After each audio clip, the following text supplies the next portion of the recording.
മുഹമ്മദ് ഇക്ബാൽ. ഞാൻ ഒരു ഹൈന്ദവ സുഹൃത്തിന് വേണ്ടിയിട്ടുള്ള ചോദ്യമാണ് ചോദിക്കുന്നത്. ഇസ്ലാമില് പുരുഷന് സാഹചര്യം അനുവദിക്കുകയാണെങ്കിൽ 4 വിവാഹമാവാം. പക്ഷേ സ്ത്രീയെ സംബന്ധിച്ചിടത്തോളം ലൈംഗികമായ കാര്യങ്ങളിൽ സ്ത്രീയും പുരുഷനും ഒരുപോലെയാണെന്നിരിക്കെ പുരുഷന് എന്തെങ്കിലും ബലഹീനതകൾ ഉണ്ടായിക്കഴിഞ്ഞാൽ പുരുഷനെ നിലനിർത്തിക്കൊണ്ട് മറ്റൊരു വിവാഹം ആവാതിരിക്കുകയും അല്ലെങ്കിൽ പുരുഷനെ സ്ത്രീക്ക് ഒഴിവാക്കി മറ്റൊരു വിവാഹത്തിന് ഇസ്ലാം സമ്മതിക്കാതിരിക്കുന്നതും സ്ത്രീയോട് കാണിക്കുന്ന നിവേദനമല്ലേ എന്നാണ് ഒരു ഹൈന്ദവ സുഹൃത്തിന്റെ ചോദ്യം. അത് ഞാൻ ചോദിച്ചു എന്നേ ഉള്ളൂ. എന്നെ സംബന്ധിച്ചിടത്തോളം അതിൽ എനിക്ക് സംശയം ഒന്നുമില്ല. അത് പ്രത്യേകം ഞാൻ പറയുന്നു.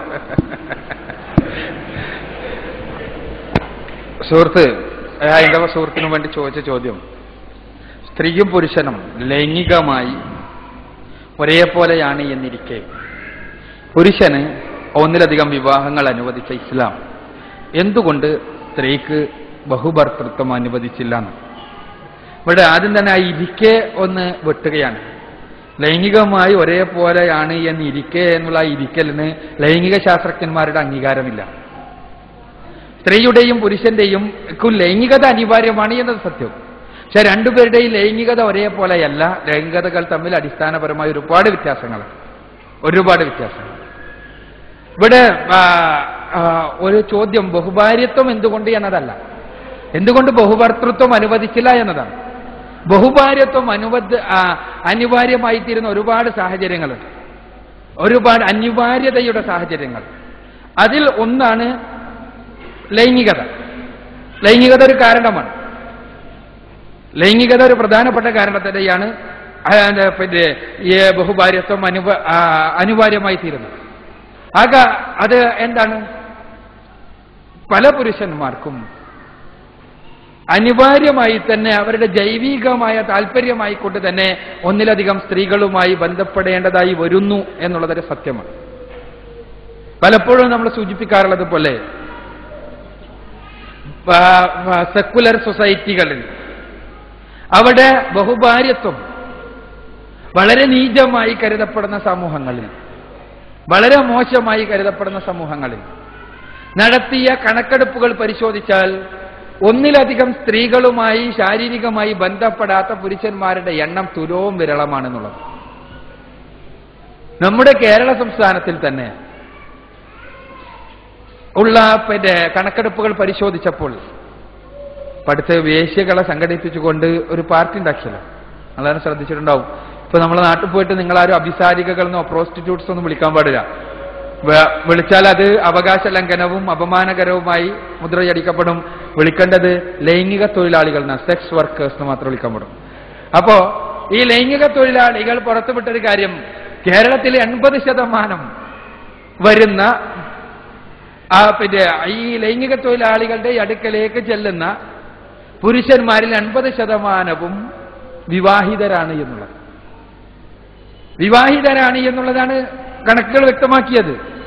മാത്രമല്ല, കൂടുതലൊന്നും പറയണ്ടല്ലോ, നമ്മുടെ എയ്ഡ്സിനെതിരെ നമ്മുടെ സാംസ്കാരിക വകുപ്പ് പുറത്തിറക്കിയ ഒരു പോസ്റ്റർ നിങ്ങൾ ചിലപ്പോൾ ശ്രദ്ധിച്ചിട്ടുണ്ടാവില്ല. കാരണം നിങ്ങൾ നല്ല കാലത്ത് നാട് വിട്ടുപോകുന്നല്ലോ. ഇപ്പോൾ പറഞ്ഞാൽ സാംസ്കാരികമായി വളരെ അപജയത്തിന്റെ ഒരു കാലത്താണ് നമ്മൾ ജീവിച്ചുകൊണ്ടിരിക്കുന്നത്. അപ്പോ എന്താ പോസ്റ്റർ എന്നറിയാമോ? പോസ്റ്റർ ബാഗെല്ലാം എടുത്തിട്ട് യാത്രക്കൊരുങ്ങുന്ന ഭർത്താവ്, അങ്ങനെ ഭർത്താവിന്റെ അടുത്ത് ബാഗെല്ലാം കെട്ടിക്കൊടുത്തതിന് ശേഷം സ്ത്രീ ഗർഭനിരോധന മാർഗത്തിനുള്ള കോണ്ടംസ് കൊടുത്തിട്ട് പറയാണ്, ഇതും കൂടി ബാഗിൽ വെച്ചേക്കൂ. എനിക്ക് ഭാര്യ പറയാണ്, ചേട്ടൻ എനിക്ക് ശരിക്കും അറിയാവുന്നതാണല്ലോ, എവിടെയെങ്കിലും പോയിട്ട് എയ്ഡ്സ് ആയിട്ട് ഇങ്ങോട്ട് വരണ്ട എന്ന് പറഞ്ഞ് ഈ ഗർഭനിരോധന ഉറ കൊടുക്കുന്ന ഭാര്യയുടെ ചിത്രം പ്രസിദ്ധീകരിച്ചത് കേരളത്തിന്റെ സാംസ്കാരിക വകുപ്പാണ്. നമ്മൾ മനസ്സിലാക്കണം. അപ്പൊ കേരളത്തിലെ സംസ്കാരത്തെക്കുറിച്ച് നമുക്കിപ്പോ ഏകദേശം മനസ്സിലായി. കാരണം അത് അങ്ങനെയായി മാറിയിട്ടുണ്ട്. അങ്ങനെയായി മാറുകയെന്ന് പറഞ്ഞാൽ യഥാർത്ഥത്തിൽ നിയമപരമായ ഒരു ഭാര്യ, നിയമപരം എന്നത് മാത്രമേ പ്രശ്നമുള്ളൂ. ബാക്കി എത്ര സ്ത്രീകളുമായും ബന്ധപ്പെടുന്നത് കൊണ്ട് യാതൊരു കുഴപ്പം നാട്ടിലെ നിയമത്തിനോ ധാർമ്മികതക്കോ കുടുംബ ബന്ധങ്ങൾക്കോ ഇല്ലാതായി മാറുന്ന അവസ്ഥ. ഇത് സൂചിപ്പിക്കുന്ന ഒരു പച്ചയായ സത്യമുണ്ട്.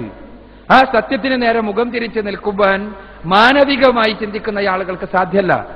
പലപ്പോഴും എല്ലാ കാര്യങ്ങളും വിമർശിക്കാറുണ്ട്. സത്യത്തിൽ വിമർശിക്കുന്ന ആളുകളുടെ കൈകളിലുള്ളത് എന്താണ് എന്നുള്ള തിരിച്ചുള്ള ചോദ്യമുണ്ട്.